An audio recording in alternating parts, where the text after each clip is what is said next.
La Bible en un an, le 9 février, le livre de l'Exode, chapitre 29, versets 1 à 46, le livre des Psaumes, chapitre 31, versets 22 à 25, le livre des Proverbes, chapitre 5, versets 19 et 20, l'évangile de Matthieu, chapitre 5, versets 1 à 26. Exode, chapitre 29. Voici ce que tu feras pour les sanctifier, afin qu'ils soient à mon service dans le sacerdoce. Prends un jeune taureau et 2 béliers sans défaut. Fais, avec de la fleur de farine de froment, des pains sans levain, des gâteaux sans levain pétris à l'huile, et des galettes sans levain arrosées d'huile. Tu les mettras dans une corbeille, en offrant le jeune taureau et les 2 béliers. Tu feras avancer Aaron et ses fils vers l'entrée de la tente d'assignation, et tu les laveras avec de l'eau.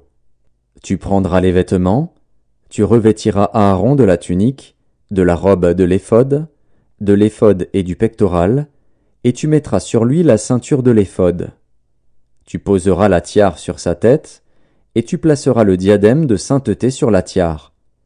Tu prendras l'huile d'onction, tu en répandras sur sa tête, et tu l'oindras. Tu feras approcher ses fils, et tu les revêtiras des tuniques. Tu mettras une ceinture à Aaron et à ses fils, et tu attacheras des bonnets aux fils d'Aaron. Le sacerdoce leur appartiendra par une loi perpétuelle. Tu consacreras donc Aaron et ses fils. Tu amèneras le taureau devant la tente d'assignation, et Aaron et ses fils poseront leurs mains sur la tête du taureau. Tu égorgeras le taureau devant l'Éternel, à l'entrée de la tente d'assignation. Tu prendras du sang du taureau, tu en mettras avec ton doigt sur les cornes de l'autel, et tu répandras tout le sang au pied de l'autel. Tu prendras toute la graisse qui couvre les entrailles, le grand lobe du foie, les 2 rognons et la graisse qui les entoure, et tu brûleras cela sur l'autel. Mais tu brûleras au feu hors du camp la chair du taureau, sa peau et ses excréments. C'est un sacrifice pour le péché. Tu prendras l'un des béliers, et Aaron et ses fils poseront leurs mains sur la tête du bélier. Tu égorgeras le bélier, tu en prendras le sang, et tu le répandras sur l'autel tout autour. Tu couperas le bélier par morceaux, et tu laveras les entrailles et les jambes, que tu mettras sur les morceaux et sur sa tête. Tu brûleras tout le bélier sur l'autel. C'est un holocauste à l'Éternel, c'est un sacrifice consumé par le feu, d'une agréable odeur à l'Éternel. Tu prendras l'autre bélier, et Aaron et ses fils poseront leurs mains sur la tête du bélier. Tu égorgeras le bélier. Tu prendras de son sang, tu en mettras sur le lobe de l'oreille droite d'Aaron et sur le lobe de l'oreille droite de ses fils, sur le pouce de leur main droite et sur le gros orteil de leur pied droit, et tu répandras le sang sur l'autel tout autour. Tu prendras du sang qui sera sur l'autel et de l'huile d'onction, et tu en feras l'aspersion sur Aaron et sur ses vêtements, sur ses fils et sur leurs vêtements. Ainsi seront consacrés Aaron et ses vêtements, ses fils et leurs vêtements. Tu prendras la graisse du bélier, la queue, la graisse qui couvre les entrailles, le grand lobe du foie, les 2 rognons et la graisse qui les entoure, et l'épaule droite, car c'est un bélier de consécration. Tu prendras aussi dans la corbeille de pain sans levain, placé devant l'Éternel, un gâteau de pain, un gâteau à l'huile et une galette.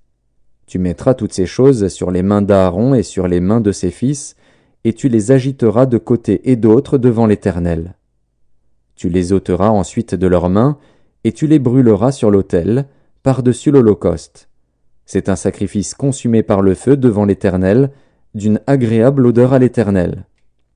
Tu prendras la poitrine du bélier qui aura servi à la consécration d'Aaron, et tu l'agiteras de côté et d'autre devant l'Éternel.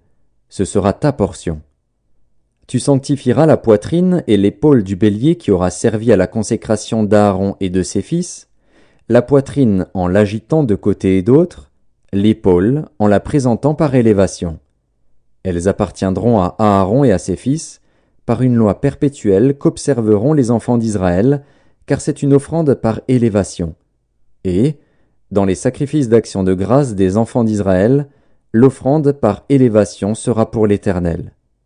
Les vêtements sacrés d'Aaron seront après lui pour ses fils, qui les mettront lorsqu'on les oindra et qu'on les consacrera.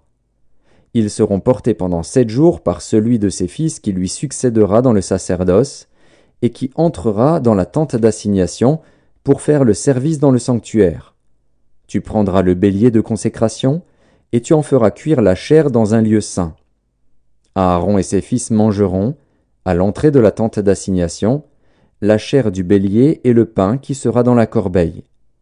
Ils mangeront ainsi ce qui aura servi d'expiation afin qu'ils fussent consacrés et sanctifiés. Nul étranger n'en mangera, car ce sont des choses saintes. S'il reste de la chair de consécration et du pain jusqu'au matin, tu brûleras dans le feu ce qui restera. On ne le mangera point, car c'est une chose sainte. Tu suivras à l'égard d'Aaron et de ses fils tous les ordres que je t'ai donnés. Tu emploieras 7 jours à les consacrer. Tu offriras chaque jour un taureau en sacrifice pour le péché, pour l'expiation. Tu purifieras l'autel par cette expiation, et tu l'oindras pour le sanctifier. Pendant 7 jours, tu feras des expiations sur l'autel, et tu le sanctifieras. Et l'autel sera très saint, et tout ce qui touchera l'autel sera sanctifié.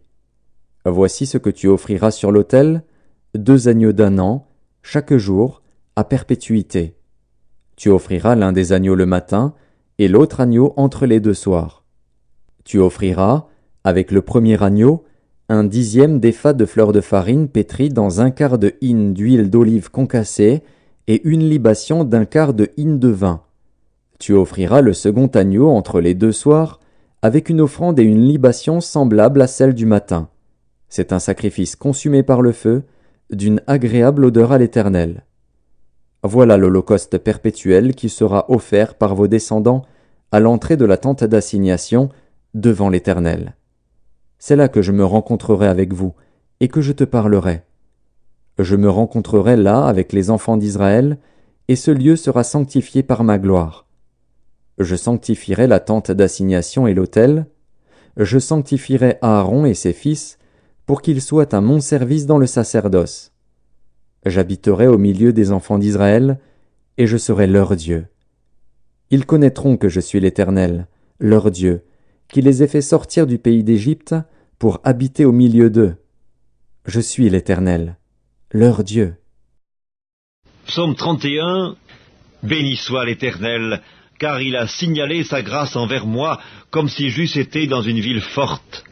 Je disais dans ma précipitation, je suis chassé loin de ton regard, mais tu as entendu la voix de mes supplications quand j'ai crié vers toi. Aimez l'Éternel, vous qui avez de la piété.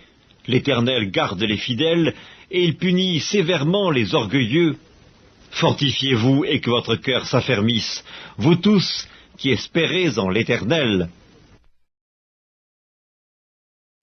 Livre des Proverbes, chapitre 5. Biche les amours, gazelle pleine de grâce, sois en tout temps enivré de ses charmes, sans cesse épris de son amour. Et pourquoi, mon fils, serais-tu épris d'une étrangère, et embrasserais-tu le sein d'une inconnue? Matthieu, chapitre 5. Voyant la foule, Jésus monta sur la montagne, et, après qu'il se fut assis, ses disciples s'approchèrent de lui.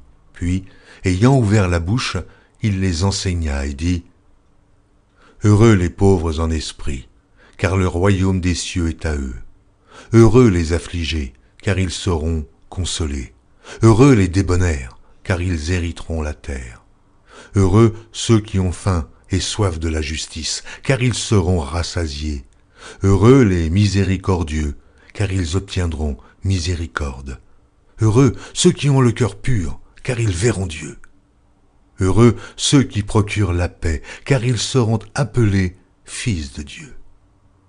Heureux ceux qui sont persécutés pour la justice, car le royaume des cieux est à eux. Heureux serez-vous lorsqu'on vous outragera, qu'on vous persécutera, et qu'on dira faussement de vous toutes sortes de mal à cause de moi.